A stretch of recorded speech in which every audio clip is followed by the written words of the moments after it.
Oi, pessoal! Bem-vindos a mais um episódio do canal Impulso. O entrevistado de hoje é Vitor Soares, fundador da empresa Meta Energia. A empresa é uma comercializadora de créditos de energia e conecta usinas de geração de energia limpa ao consumidor final. Atua em todo o estado de Minas Gerais. Ao longo da entrevista, Vitor vai nos contar por que decidiu empreender tão novo, quais os maiores desafios enfrenta no setor e qual é o motivo do crescimento exponencial da empresa desde que ela foi fundada em 2017. Não esqueça de nos seguir no Spotify, YouTube e no Instagram @BE Impulso. Vamos lá?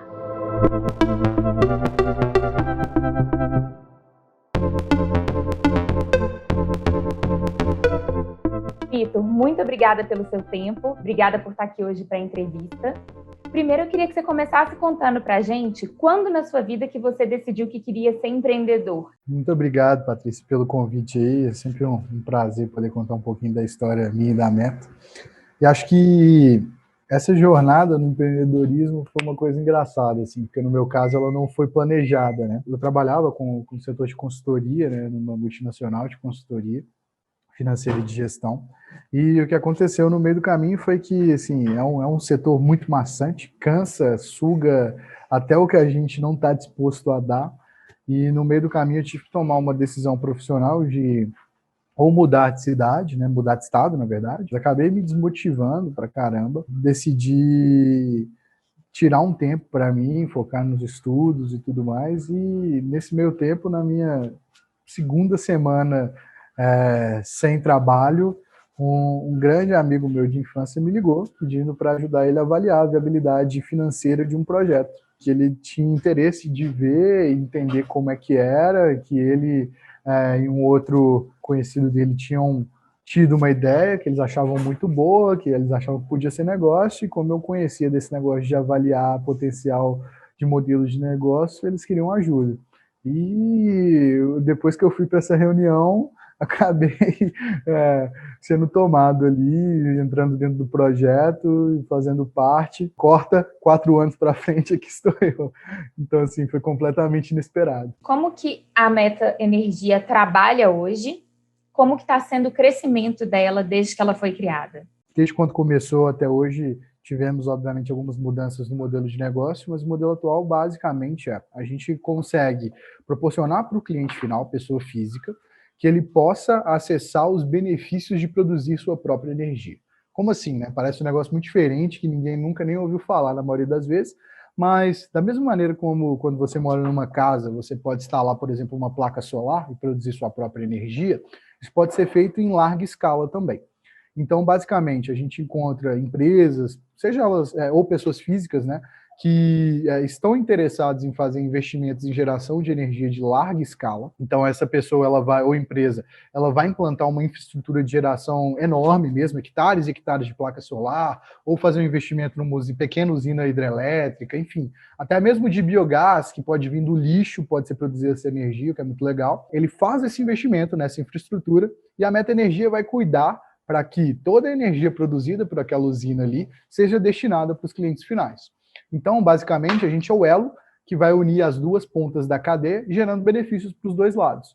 Para um lado, para o investidor ali que está montando aquela usina, eu trago previsibilidade, a facilidade dele não precisar se preocupar com a gestão do dia a dia ali dos clientes. E, por outro lado, para o cliente final, eu consigo, por estar fazendo essa negociação entre duas partes privadas, né, eu consigo negociar um preço mais interessante na energia para ele. Então, o meu cliente tem sempre uma energia 15% mais barata do que a energia praticada pela concessionária local dele, sem a necessidade de fazer nenhum tipo de instalação. Então, se você mora em um apartamento, por exemplo, que não tem espaço físico, você pode mesmo assim utilizar e não precisa instalar nada na sua casa. É simplesmente um trabalho de back-office que é realizado ali junto à concessionária local para mostrar que aquele cliente está vinculado àquela usina.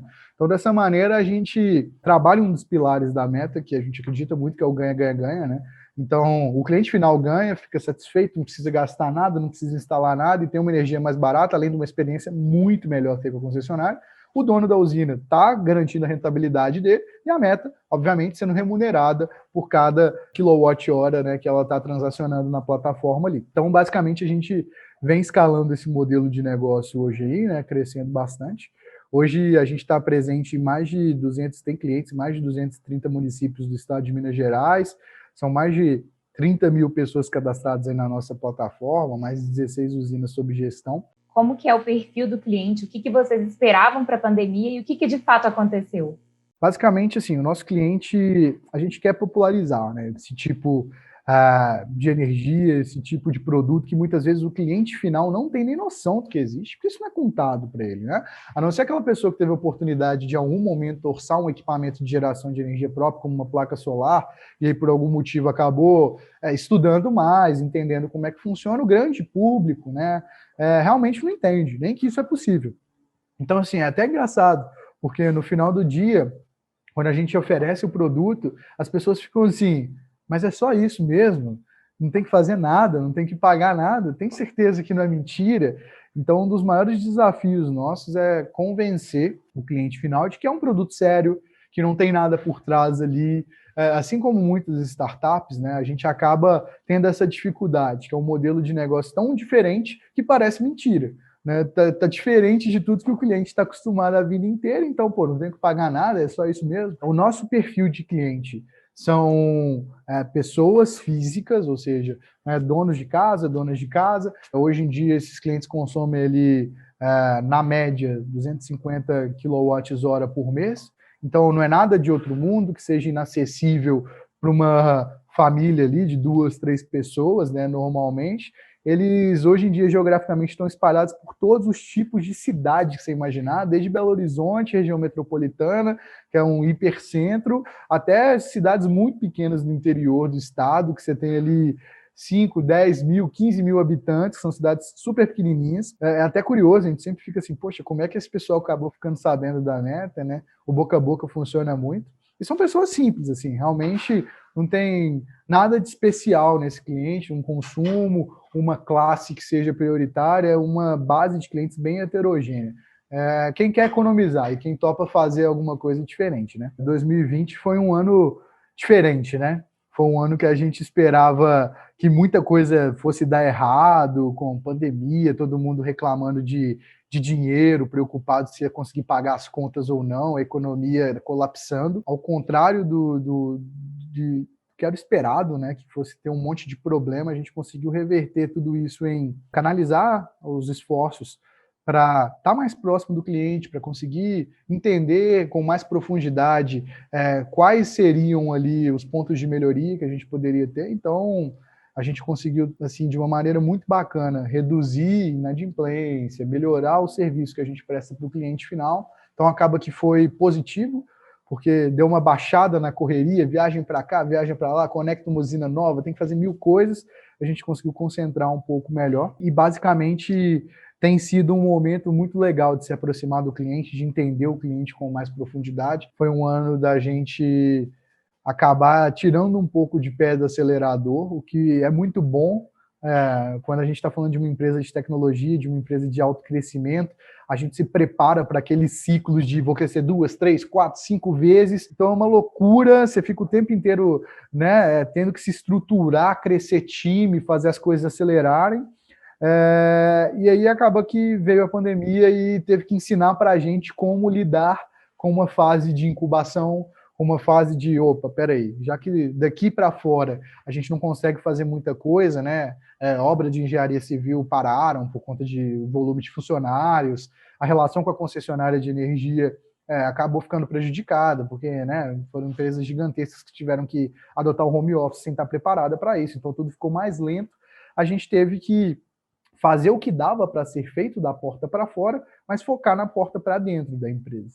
Então, a gente teve que realmente se reinventar, aprender a ter calma, né? Aprender, tirar um pouco da ansiedade do time de calma, gente, vai acontecer, mas a gente, nesse momento, tem que aprender a lidar com isso. A gente fez um planejamento de guerra no começo da pandemia, se preparando assim, para o pior que podia acontecer, para problemas realmente de liquidez, de ficar com uma inadimplência surreal e realmente ter que ver uma situação financeira muito complicada. O que a gente fez foi traçar cenários.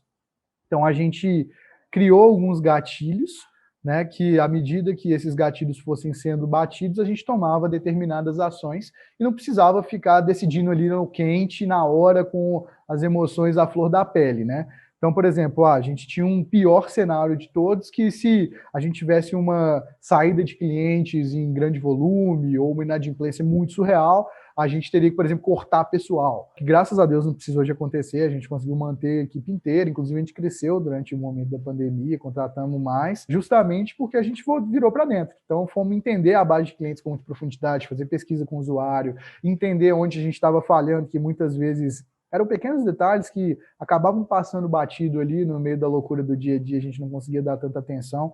Então, a gente quase que criou um produto novo nesse meio tempo, desde o processo até a entrega final para o cliente mesmo. A gente revisou quase que a empresa inteira, reestruturação das áreas, gestão e tal. E hoje a gente entende que estamos muito mais bem posicionados, de uma robustez muito maior em todos os sentidos, para conseguir colher os frutos que a gente não conseguiu colher de crescimento esse ano, né? Então, a meta para o ano que vem da meta é muito mais ousada, justamente para compensar o pouco crescimento. E quando eu falo pouco crescimento, é importante contextualizar, né? Mesmo nesse cenário, a gente ainda vai conseguir crescer, dobrar de tamanho em 2020, mas para o que era a nossa ambição foi um crescimento pequeno. Então, assim, a gente tá bem otimista para 2021 aí, com as coisas voltando, o pessoal entendendo como é que vai lidar com esse contexto todo, né? Na medida do possível, voltando ao normal. Acho que a gente vai conseguir imprimir um crescimento bem legal e o time está ansioso por começar a acelerar de novo aí. Como que está o ecossistema de startups em BH? Uma capital que a gente sabe que tem muitas startups de vários setores. O que você percebeu desse ecossistema ao longo desse ano? Eu sou até suspeito para falar, porque a Meta, ela é um filhote do ecossistema aqui. Então, a gente sempre se apoiou para caramba no ecossistema, a gente sempre foi muito ajudado. Tiveram diversas pessoas que estenderam a mão para a gente. Quando a gente começou, a gente nem sabia que a gente estava montando uma startup. A gente aprendeu, no meio da jornada, o fato de estarmos em Belo Horizonte, que apesar de uma capital, tem um quê de cidade do interior, todo mundo meio que conhece todo mundo, ou então conhece alguém que conhece outro alguém. Isso facilita muito, justamente porque fez com que a gente pudesse, eu brinco, eu sempre falo essa frase, que a gente monetizou o pão de queijo com cafezinho, né? Então, a gente acabou aproveitando dessas conexões para encurtar os caminhos, facilitar as decisões. E quando eu falo que eu sou suspeito, a Meta fez um negócio muito legal em 2019, que foi, na nossa primeira rodada de captação, a gente montou um pool de investidores que, na verdade, são empresários do ecossistema, são donos de startup, investidores de outras startups que já vêm investindo há muito tempo.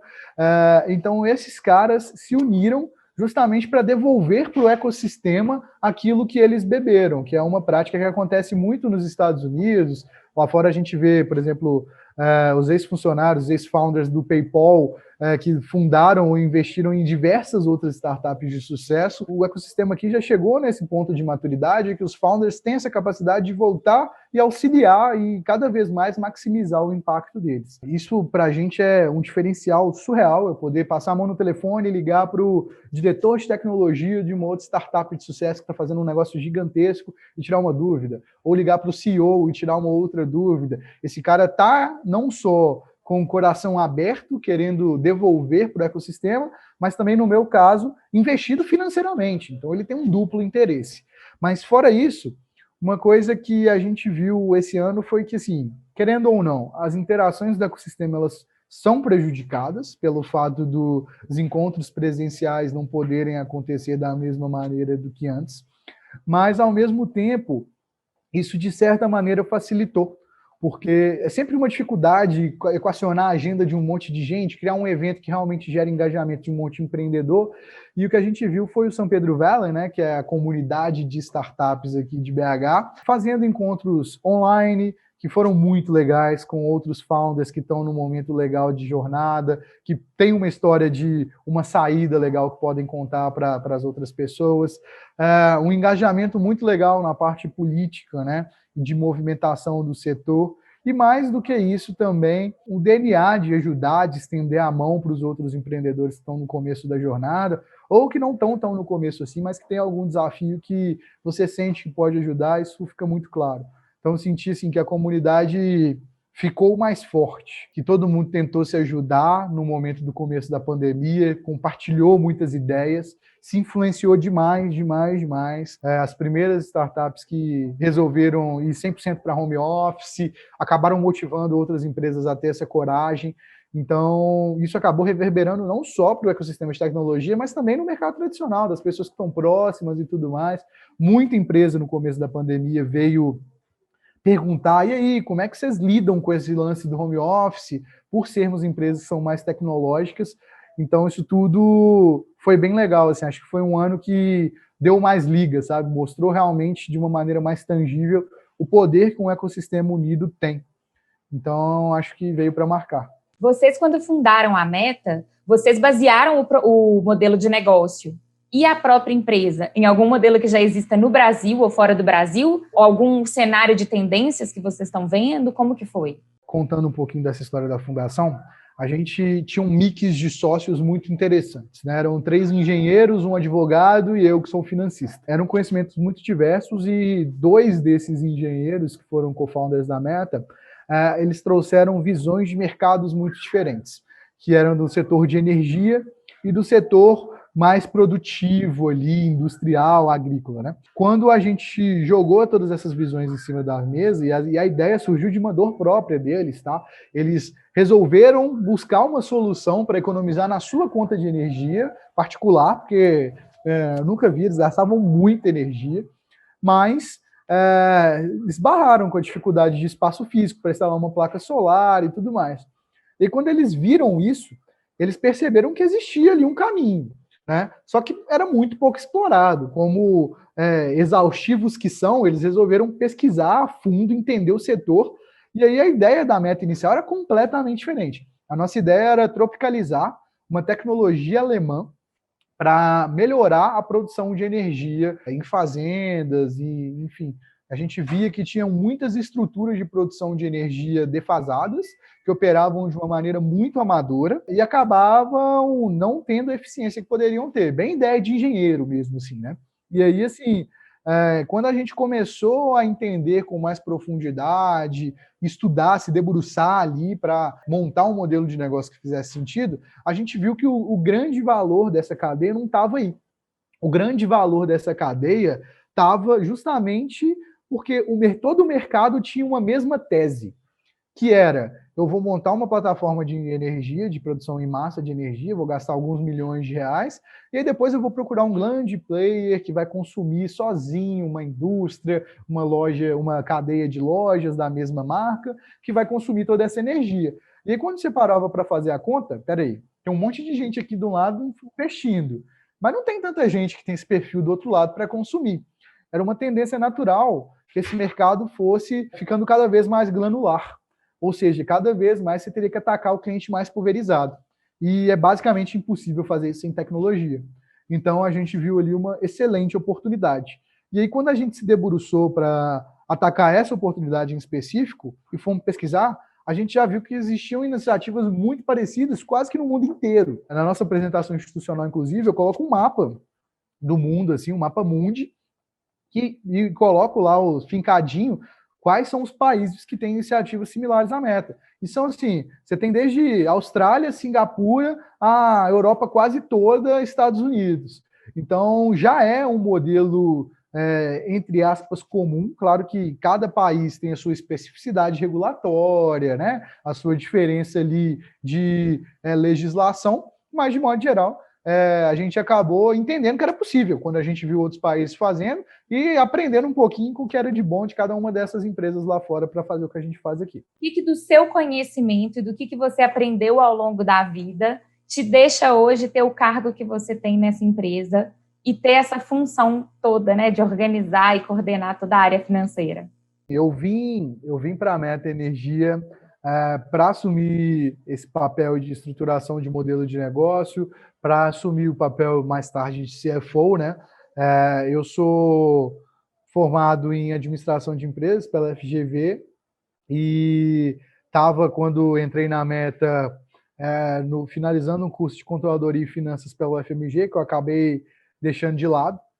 Ali já tinha, na época que eu comecei na Meta, 7 anos de bagagem profissional com negociações nível enterprise, né? Então, negociações de altíssimo valor agregado, no nível de dezenas de milhão, e depois com a bagagem ali de consultoria, onde você acaba tendo que esterçar número, entender modelagem financeira, né?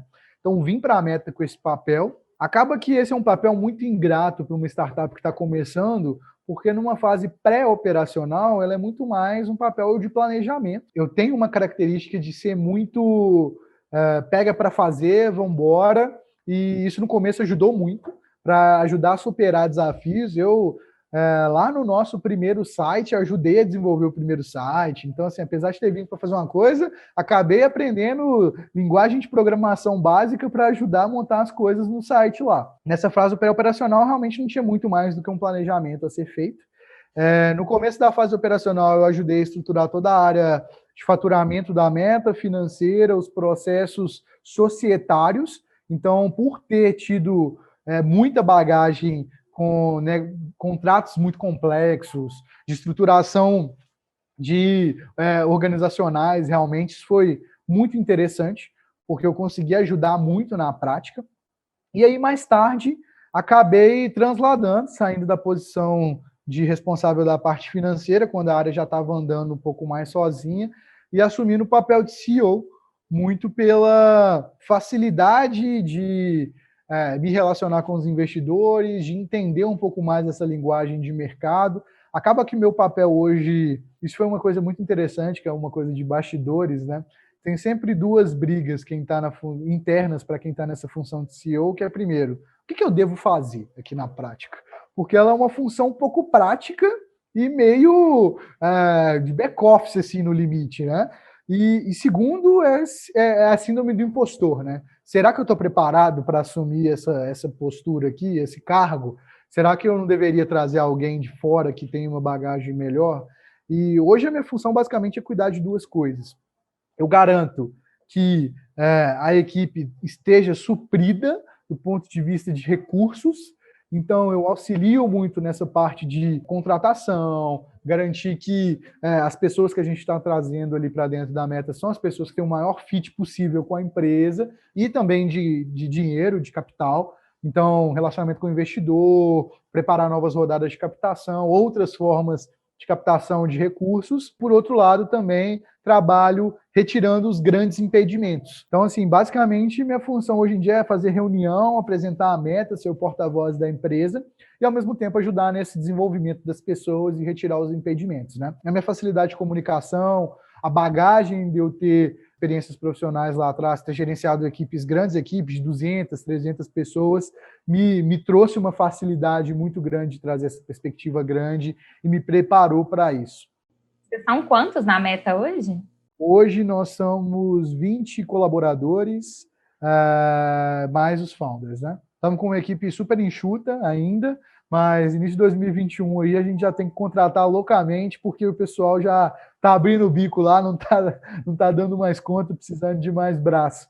Então, a gente tem uma segurada para esperar aí uma retomada do nosso setor, que veio agora mais para o final do ano. Nesse último trimestre de 2020, as coisas começaram a acelerar bastante. Então, a gente segurou o máximo que a gente pôde, e agora, com as coisas encaixando, a gente retomando o crescimento, a gente volta a contratar aí. Em breve, a gente vai estar abrindo um monte de vaga aí para 100% das áreas da empresa, com certeza. Inclusive, estamos criando áreas novas. Então, com certeza, a gente dobra a equipe aí muito brevemente. Você tem dicas de leituras para as pessoas que você acha que pode ser essencial nesse início? Algumas dicas assim de leituras, de fonte de conhecimento que você acha que é legal para pessoas acessarem? Eu acho que, começando pelo básico, se você está empreendendo numa empresa de tecnologia, pode parecer batido já, mas começar pela literatura básica mesmo do setor, como Lean Startup. Tem alguns livros também que são muito legais, que falam para quem está numa fase um pouquinho mais avançada de gestão. Você tem o Coach de $1 trilhão, que os founders do Google contam um pouquinho da história do seu coach pessoal lá do Vale do Silício.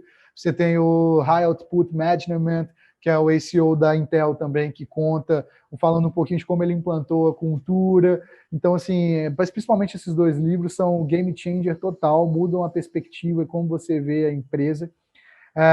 E fonte de conhecimento, eu acho que eu consegui fazer um negócio que é muito legal, que eu criei uma curadoria no meu e-mail de newsletters que me alimentam todo dia com novidades do setor, de fora do setor, de tecnologia, de política, de economia, e que são leituras super rápidas, né? Que você lê em 5, 7 minutinhos ali e que você consegue ir para o dia muito preparado. Então, todo dia de manhã eu começo, assim que eu acordo, tomo meu café lendo minhas newsletters e podcast.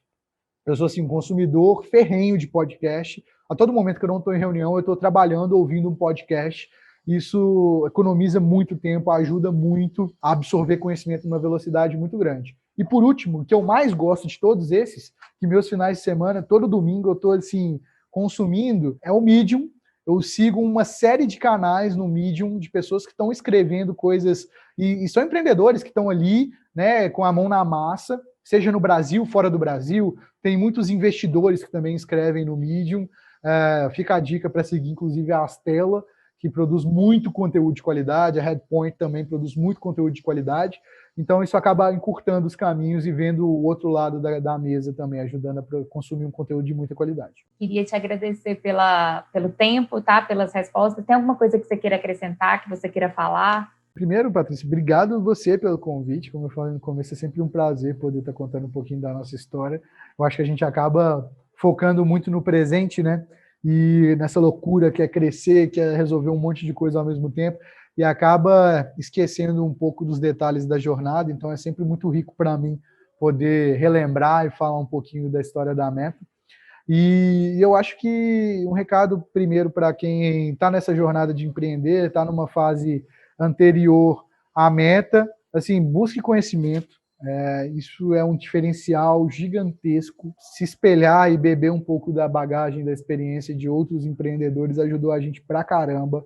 E eu acho que pode ajudar todo mundo que está querendo empreender. A gente hoje tem um conhecimento muito, muito, muito acessível com a internet aí, plataformas como o Medium, que tem muitos empreendedores escrevendo em português, em inglês, vários cursos, canais de YouTube como o seu. Então, assim, tem muitas maneiras de acessar conhecimento. Então, não deixem. Eu sou viciado. Eu compro, assim, o pessoal na minha casa fala que eu sou louco. A quantidade de livro que eu compro, a quantidade de horas que eu gasto ouvindo podcasts, assistindo vídeo. Mas isso é muito importante para oxigenar e trazer novas ideias. E, por último, não posso deixar de fazer o convite para todo mundo que está assistindo a gente também conhecer a Meta Energia aí e passar a ter uma energia diferente. Se você mora aí no estado de Minas Gerais, por favor, deixe de acessar a gente lá e conhecer o nosso serviço, porque realmente é muito bacana o que a gente está construindo.